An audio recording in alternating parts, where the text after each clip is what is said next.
Welcome back to Agency Journey. This is Gray MacKenzie from ZenPilot. This week, my co-host is Andrew Dymski, also from ZenPilot. Andrew, welcome to the podcast. Thank you, Gray. Good to be back. Nice to be here again. I'm thrilled. Today we've got a really fun topic. This is a conversation that comes up all the time in our work, but we're going to have to do some term explanation for people who listen but have not heard us mention this term before. So the topic for today's episode is what makes a great ClickUp champion. Dun, dun, dun. Can you start with an overview? What is a ClickUp champion? ClickUp Champion is a singular point of contact in your organization who is the ultimate owner of your ClickUp instance. So this is someone who can take ownership over the overall design, over the habits and behaviors that the team needs to execute inside the system. They understand all the moving parts. They're also a ClickUp expert to be able to answer any questions or support teams as they're working to utilize the platform. So on a high level, that's who they are. They're typically from a project management background, but if not project management, they at least have a full understanding or an overview understanding of all the processes the agency operates. And they've got some experience with the timelines that dictate how those processes are executed for clients as well. That's awesome. So regardless of what platform somebody's using, if you're running on Monday or Asana or whatever else, you should have your Monday champion or your Asana champion or your teamwork champion or whatever. None of those flow as well as ClickUp Champion and the alliteration we get there. So for that reason alone, you should probably migrate to ClickUp and talk to us to get help doing it. And you really don't want the project manager that's like the Asana champion while you're on Monday and they're constantly saying, we should go over to Asana. You want to make sure your champion is actually a champion of the tool you're operating on. That's a big step. 100%. Okay. So I want this to be an amazing resource, this podcast episode to be an awesome resource for folks who get thrown into that role. But maybe are not working with ZenPilot. They don't have our job description and all of our training to support them in that role. Yeah. And I also want to use it for the agency owner who's saying, all right, I got to figure out who in the world this person needs to be. Am I this person? How do I make that decision? And who do I give this to?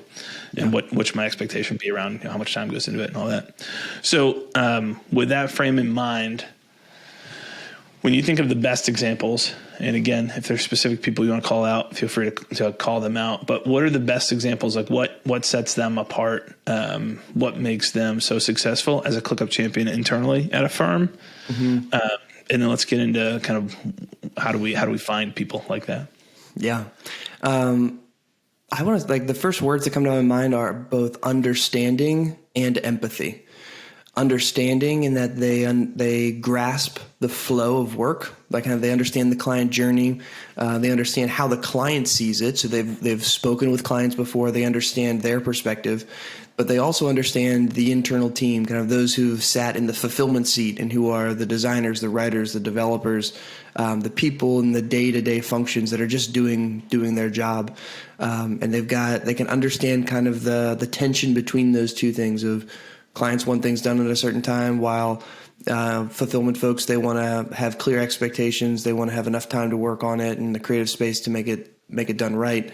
So the ClickUp champions that we've seen really do well are those that have that customer understanding and that empathy with the team, but they're also very detail oriented and very structured in their personalities.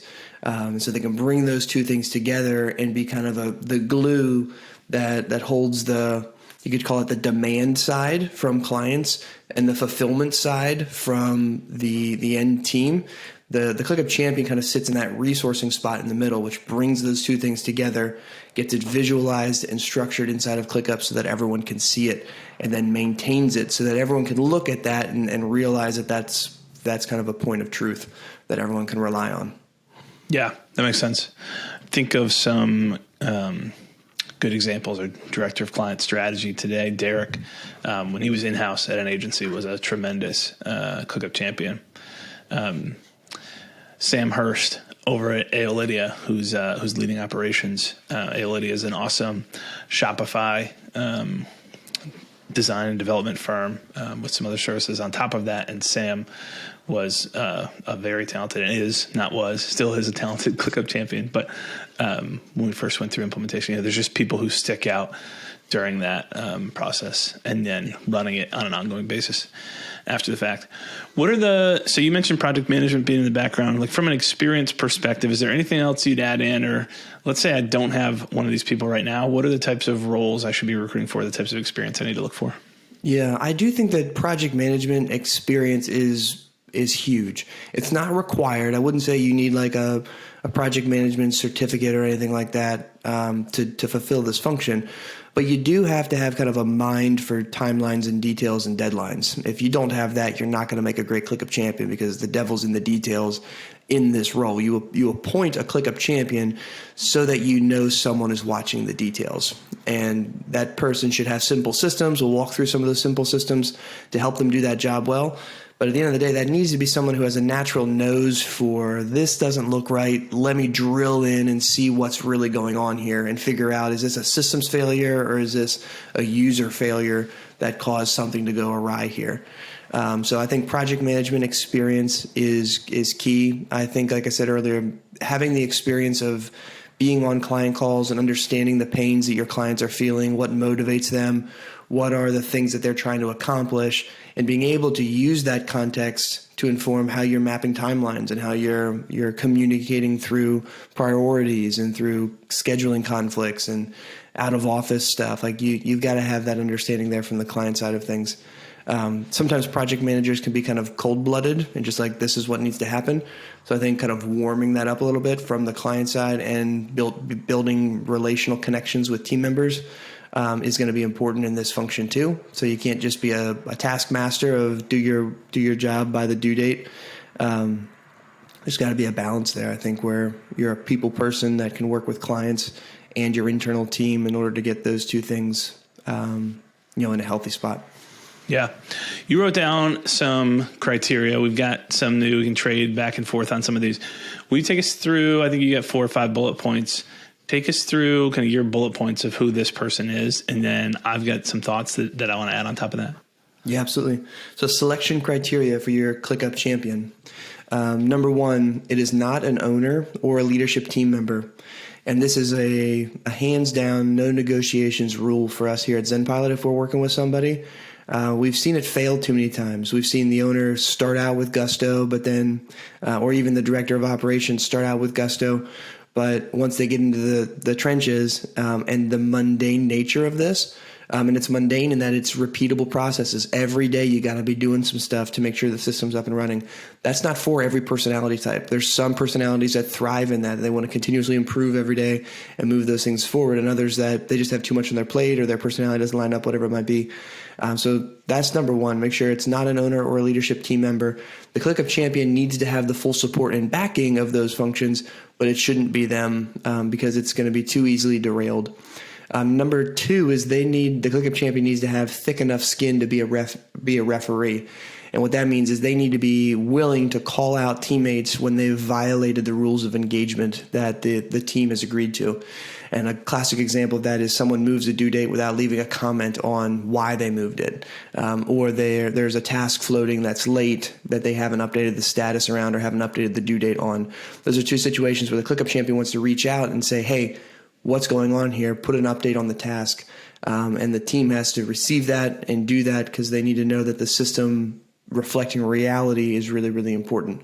So they need to have a thick skin there so that they can handle that conflict. It's healthy conflict, but there's some people that brush off. They don't like that feeling of asking other people to do their stuff. So they need to have thick skin there. They need to, number 3, have a general understanding of how the team processes flow. So kind of knowing the client journey at a high level and then going into each phase of that journey and saying, okay, how do we do our discovery projects? How do I do our implementation, our setup, our configuration projects? How do we do our ongoing support projects or our retainers? And understanding kind of the main cogs in the machine and how things flow. And within each of those, what are the different departments and teams and roles? How are tasks assigned? How is workload determined? Where are assignees set up? Like all of that stuff. The ClickUp champion needs to have a grasp of all of those intricacies so that they can understand the system and how it all flows together. And then the last thing is they've got to have capacity to fulfill the role. The size of your team and the number of clients that you have, the number of projects that are under management, in your portfolio, all of those things are going to contribute to how much time it takes for a ClickUp Champion to do this role. This could be a full-time person that this is all they do if the team was big enough. For most teams, this is someone who can either be a project manager or an account manager and can kind of be a 20 to 30% function that they execute on. But this can't be someone that's overloaded because, again, it takes daily time, time to do your weekly roundups, time to do your monthly analysis, all of those things. And you need to have that on the calendar and make sure that's protected. So that's, again, why we go back to the top and say there's no owners or leadership team members here because they can't be predictable in that sense. We have a couple things I want to tag onto that. And maybe we should have started with like, hey, what is this person doing on a day-to-day basis? And we know that there's 4 specific cadences we want them to run with their daily spot check, their weekly roundup, their monthly review, their quarterly analysis. That's going to happen with a specific set of instructions for each of those that they're running. But a couple of things I would tag on in terms of how you find this person. And actually, maybe I'll start with a question to you first. You said having a general understanding of how team processes flow. So if you're on a team right now, you don't have anybody who fits the other qualifications. How do you hire somebody new and is that advisable? Is that not advisable? Bringing on somebody new where part of their function is as your ClickUp champion? No, it's definitely possible. And where we see that most often is if there's a team that doesn't have a natural project manager function on their accountability or organizational chart right now. Where the account manager is doing a lot of the project management or the end users are responsible for scheduling and maintaining their task load, and they're just missing that project manager function. If the project manager is on the team, 9 times out of 10, they're kind of getting defaulted to the ClickUp champion. And then if there's multiple project managers, it's usually the lead that's sitting in the ClickUp champion role. But if there's multiple people, or if there's no one that sits in that project manager seat, then we can often find people wanting to look to the outside to bring that person in. And I think that you can definitely do that. You can go out and find that person with experience there. I think it's important to have a framework that you give them, number one, and then number two, give them time and exposure to how the business runs. Don't just keep them in a vacuum saying, like, keep the tasks online. But you hire heads, not hands. So make sure that they understand how the company operates by spending time with each team and kind of learning how client work flows through the team and what type of clients they work with and what type of work the team does. And the more context they have, the better off they're going to be when it comes to managing kind of the timelines and keeping the projects on track. That's great. A couple of things that I'd add in. You mentioned like thick enough skin to be a referee. Yeah. It's got to be somebody who's comfortable managing up. So my addition to that would be the person who's comfortable going to someone who they perceive as higher than them in the organization, whether that's the owner or someone on the leadership team, and saying, hey, I know I'm just a lowly ClickUp champion, but you didn't, do this thing that we agreed that you would do. You sent these 3 people these tasks in Slack, and that actually needs to wind up in ClickUp. It's going to be really hard to keep buy-in across the team if you're not buying in as well.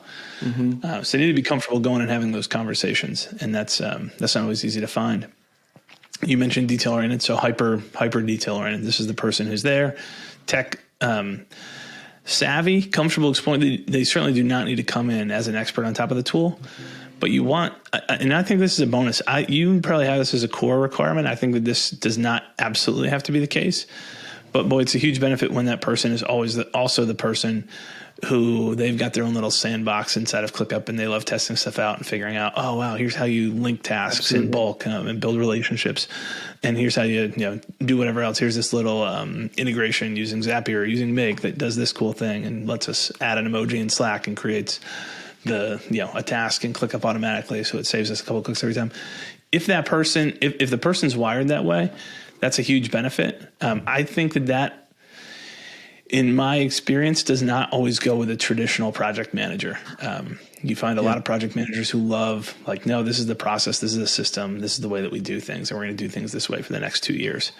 And so you want somebody, ideally, you'd want somebody who has the appropriate level of respect for the process and the requirement that, especially in the digital marketing space, we are always innovating and we're always finding new and better ways to do things, and we're open to that. And we'll carve out time to do that. Yeah. I mean, you want the operational ideas guy or ideas gal, whether that's the ClickUp champion or that's the head of operations or that's just somebody on the team. Like, we want someone who's testing and trying new things, and we'll get into it. But that's where your monthly review, your quarterly process comes into play, to be able to apply some of those things and test some of those things out that you're learning out there. So you're not just stagnant, staying stuck with the tool stack you've got. Yep. Cool. Well, let's talk through, I think what might help flesh this out a little bit for folks in their minds. And then I'd like to talk specifically about, like, how do we find these people? What do we pay these people? That kind of info. But if we're talking about the roles, you've got a couple of responsibilities here. Why don't I go first with these 4 cadences, and you tag on top of that with your responsibilities outlined. Yeah. So the common habits, once the system's built, once it's implemented, this person's been trained, they are running a daily spot check. That is, both the daily spot check and the weekly roundup are largely centered around activity, the inputs into it, where our monthly and quarterly is largely focused around the outcomes from that. How do we make better decisions moving forward based on the data that we've collected? So on a daily basis, I'm looking to make sure people are following the rules of engagement. And if there are any challenges, that I'm there to support and to hold them accountable. And I think that accountability piece and support piece are 2 sides of the same coin. One is support. Oh, I noticed you didn't track your time here. Like, do you know the right place to track your time? Or I noticed you didn't enter this custom field value that we have that we need to have our time tracking appropriate. Or I noticed you didn't understand how dependencies worked here, and so you messed up this project plan. And that's causing these implications down the line. But let me just coach you through that and teach you. And so there's a little bit of teaching. And the other side is the accountability side, which is purely, hey, you know what the expectations are. I know you know how to do this. You just didn't do it. You were lazy and you decided to bulk reschedule 15 things all at once and not tell anybody what's going on, because that's just faster for you at the end of the day, and you're in a hurry to get out of here. That's not okay at our agency. So there's that piece on a daily basis. On a weekly basis, it's there will be a couple other things involved, but it's largely what are the trends? What are the recurring trends that we're seeing here? And do I need to take this to somebody else, that person's individual manager, to say, hey, I need help getting this person bought in? Or look, Andrew doesn't have any bandwidth left. He's over capacity by this amount. That's showing up in his time tracking logs. How can we get him the help that he needs to get his work done? Or what's the lowest priority stuff? Can we take off this internal project or push this back and adjust timelines? So it's that weekly kind of trends, and then planning and helping just from a everyday kind of project management component. And on a monthly basis and a quarterly basis is when we're looking at things like, what's our profitability by project or by client? What's our profitability by department? What's our profitability by service line? And so when we notice, and this is where I think one of the things that I didn't mention earlier was analytically minded, someone who's comfortable with data and spreadsheets. That's one of the things when we talk about hiring. I'd love to see someone's comfortability sitting in a spreadsheet and understanding data. Not necessarily that they're the Excel whiz and they're going to win, the Excel games when those are on ESPN2. But stop it. But they're the person who's comfortable looking at data and saying, okay, from this, I can clearly see, our time estimated for SEO versus the time that we actually spent. Like, we're way out of whack here. And that's a consistent trend that's now happened for 3 months in a row. We either need to charge more, or we need to get more efficient with our process, or we need to get, maybe it's the right process and the right pricing, but we've got the wrong people doing it. And so there's a reassigning of work. Like, there's some variable here that needs to change. And they're putting together those reports. They're taking kind of the first scan through for what those trends are, and they're sharing the reports and their insights with the leadership team. And the leadership team is also taking the time, and they're dedicating the time on a monthly and quarterly basis, depending on role and team size. Those reports will look slightly different, but we're taking the time to look at the data and analyze what's going on and saying, oh yeah, we're not getting work out the door on time for these clients. Is that a problem with client communication? Is that a problem with the teams assigned to those clients? Is that a problem with the workload? Is that a problem? Like, what are the root issues, and how do we take action based on the outputs, the outcomes that we're able to measure and see from the data generated by the system? So if those are the 4 key cadences that are that never ends, that goes on for as long as there's an agency in existence. What are the other responsibilities you would lump on this person's plate? Yeah, and I'd throw these 4 categories of responsibilities in the midst of those cadences. So The first one's going to be managing the user engagement. So while you're doing your daily spot check, while you're doing your weekly roundup, there's elements of both of those activities where you are looking at, monitoring, reaching out to, encouraging, training, coaching, correcting the team's engagement with the system. But just kind of understanding that as you move through these different things, you want to be aware of that. And so one of the things you may look at when you do your monthly analysis is that there's templates where we have a lot of tasks that are out of line or tasks that are just getting completed. And so we need to engage that team in creating some updated processes so that we don't have to delete tasks when we're loading in that template. Quick example right there. But you're managing the engagement of your team with ClickUp. Number two, you're monitoring the system. And so that is just regular activity, usually in dashboards or preset up views, where you're just, from a data structure standpoint, making sure that tasks are showing up in the right locations, that people are scoping their tasks in the right way, that they're creating tasks from templates, the tasks that have been added on a one-off basis without templates have the right custom fields on them, making sure that stuff is linked to the budget, all of the different things that are just important to have the system set up the right way.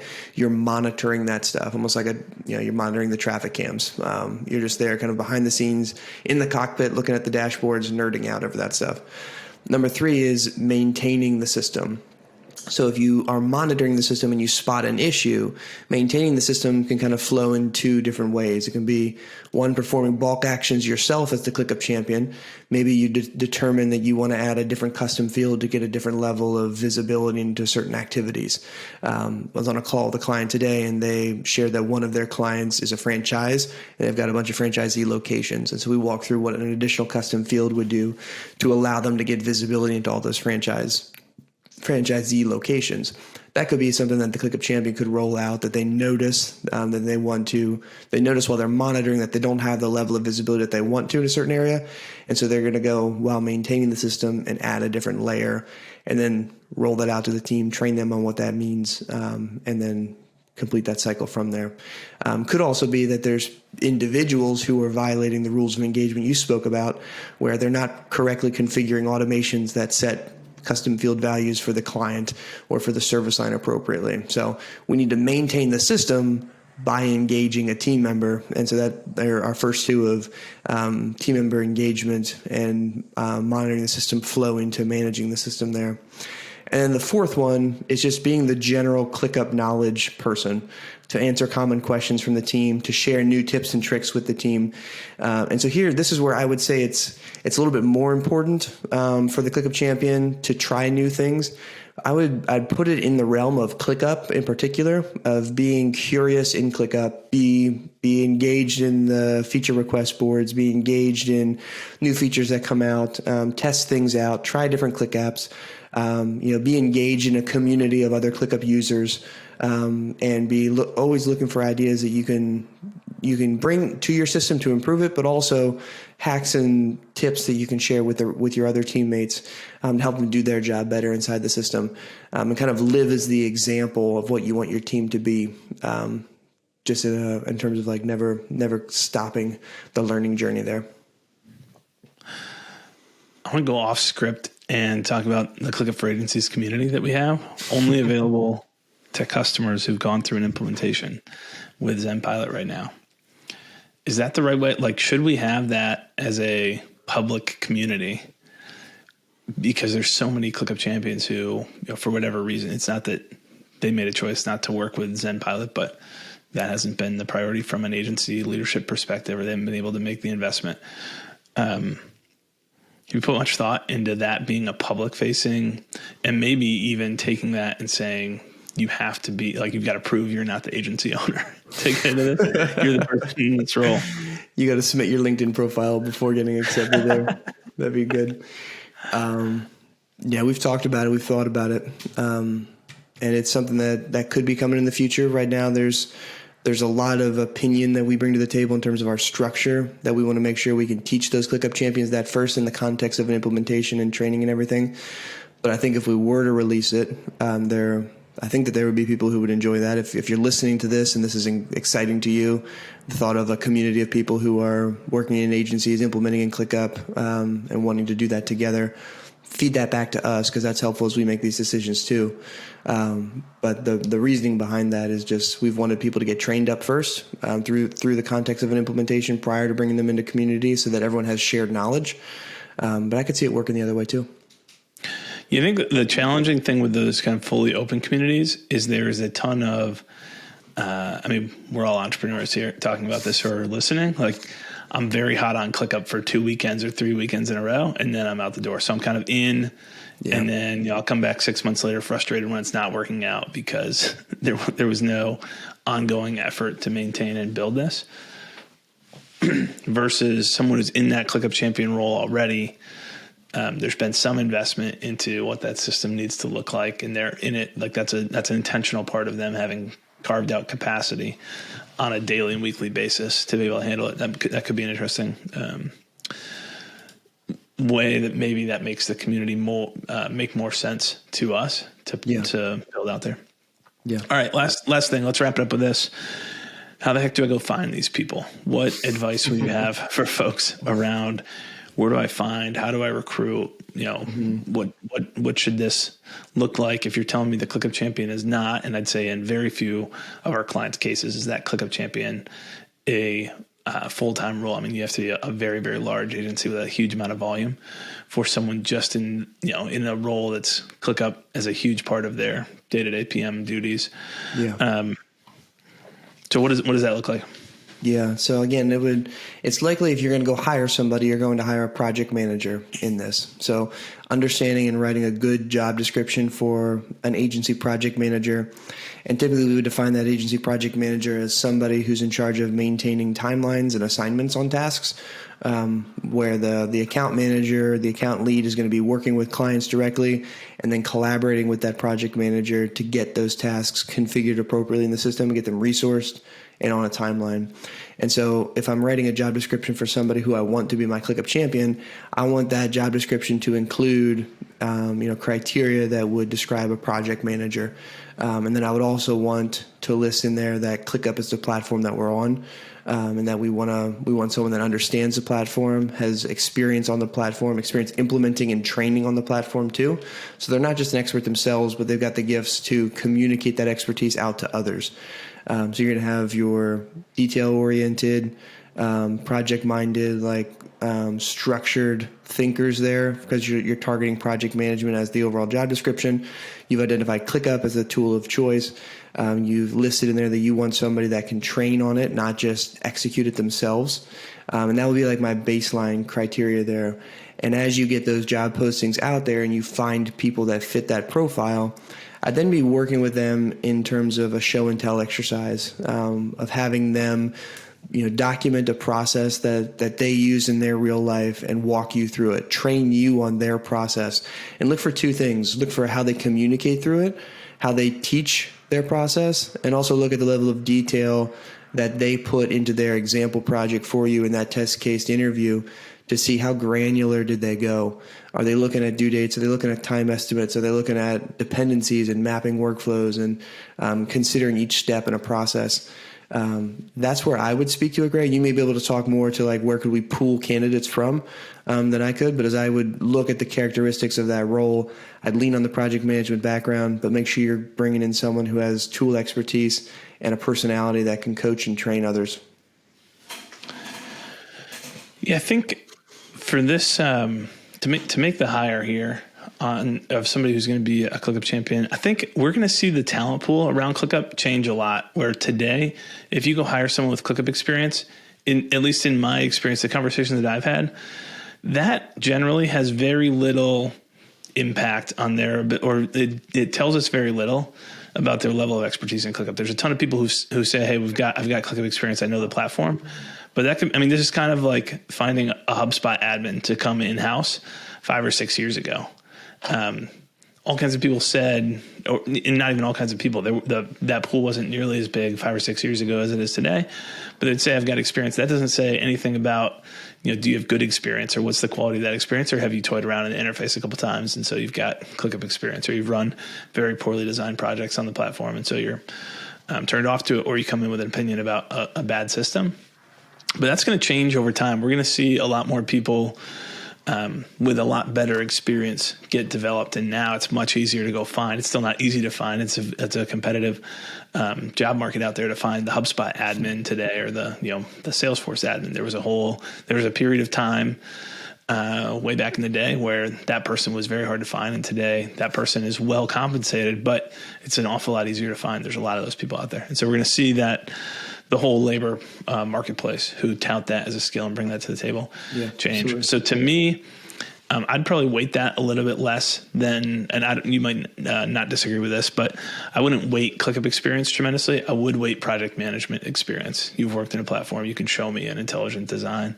I feel like I can teach you. And that might be selfishly for me because I'm thinking about us being able to teach people ClickUp very effectively and very quickly. But you've worked in a system, you understand how databases work and how task management and project management works and what a dependency is and all those kinds of things, which if you're a project manager, you will certainly have done. From a recruiting perspective, this is kind of veering off into general recruiting recommendations, but spend your time on that job description and make that is the sales pitch for the role. So we don't want to lie in there. We want to tell the truth in what it is, but including a personal video from you. Hey, we run on ClickUp, and here's the things that are important to us inside the platform. Put that information out there, put yourself out there, share with people what it's like to truly work here and the impact that this role is going to have. This is going to have a huge impact on day-to-day experience and clarity for everybody on the team. This is going to impact and sell this. This is going to impact retention of team members and the satisfaction that internal team members report. This is going to impact retention of clients and the lifetime value of clients. So you're directly impacting our revenue. This is going to impact profit by spotting the areas that are not profitable and bringing those insights to the table and improving that. So this is a profit center of our role. And so we want to make sure that we sell the benefits of that and set the vision for that early in the process, that this is not a push buttons and go look at who might have time and go make assignments inside the platform. And this is kind of just a system, a rules follower, project manager who's largely useless in delivering real client work. That's not at all the mission for what this role looks like. And then when you have that, there's the common like LinkedIn, Indeed. Obviously, go to your network first. Look for referrals. If you're looking internationally, there's services like when we're partners, JobRack. If you're recruiting in Europe, is a great recruiting partner. Prosana, Eric and the team at Prosana are another good. If you want to go down referral paths, you can go do that. If you want to use the freelance marketplaces, the Upworks and the online jobs, you can go to those areas as well. I think for that decision, a lot of that would have to do with how your team currently works. Are you a remote first, intentionally remote company who's got people in multiple time zones? Maybe that opens up other geographies that you're willing to work in. If everyone's located and working primarily, Pacific time here in the U.S., then that's going to be harder to do if you've got a more synchronous culture. So figure out kind of what you need on that side, and then use the appropriate marketplaces from there. But I think this is a really good overview. I appreciate you being willing to share how you think about the role. Anything else we should throw in or make sure we point out about the ClickUp Champion? It's worth the investment. It's going to be time. It's going to be dollars. But at the end of the day, having someone who's monitoring your system on a daily, weekly, monthly basis, investing in that rhythm and those habits, that's going to pay huge dividends. Do that for a year, and you're going to be blown away by where you are a year from now, just by taking the step of watching and monitoring those things. Awesome. Well, we talked about what makes a great ClickUp champion. We gave some tips on how to go find this person and what to empower them with. Andrew, I appreciate you coming on and sharing today. Great to be here, team.